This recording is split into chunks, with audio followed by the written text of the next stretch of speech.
Welcome back to CBS Saturday Morning. We begin this half hour with the final preparations for the state funeral of Queen Elizabeth II.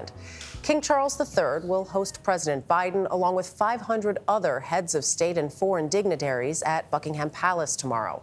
On Friday, the king and his siblings, including Princess Anne, held a silent vigil around their mother's coffin in Westminster Hall.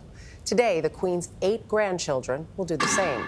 Overnight, mourners near Windsor Castle witnessed a rehearsal of the Queen's burial process.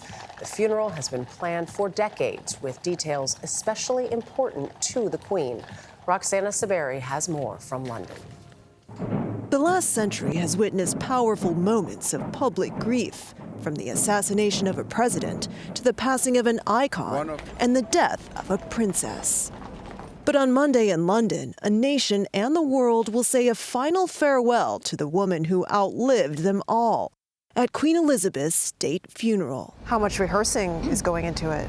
The Queen's funeral has been rehearsed almost annually every year and for many, many years. Britain's last state funeral was in 1965 for Winston Churchill, who led the country through World War II. Winston Churchill was much loved by the British public, but the Queen is in a different stratosphere to Winston Churchill, and I think her state funeral will reflect that. Troops from Commonwealth countries will take part in a procession being rehearsed around the clock that former BBC royal correspondent Wesley Kerr predicts will draw at least 1 million people to the streets. Everything has been done to enable the largest number of people, and there seems to be an insatiable demand to see Her late Majesty's coffin, but in a very dignified way. Some elements of a state funeral follow tradition.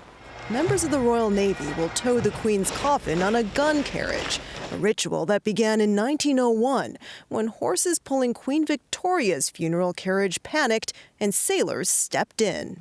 But we'll also see personal touches choreographed by Queen Elizabeth herself.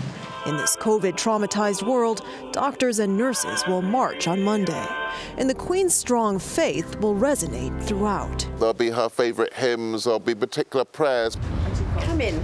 To honor a monarch who met 13 U.S. presidents and visited over 100 countries, around 500 heads of state and foreign dignitaries are expected, putting diplomacy front and center. Are you expecting it to go off smoothly? Our government is pretty good at figuring out who can sit next to who and who can't.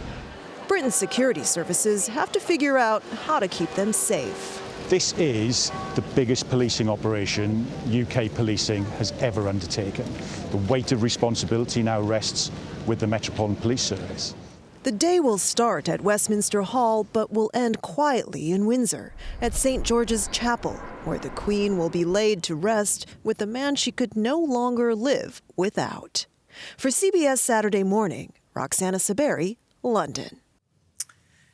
Stay with us and stay with CBS News for full coverage of Queen Elizabeth's funeral on Monday morning. Our live coverage begins at 5:30 Eastern right here on CBS and on the CBS News streaming network.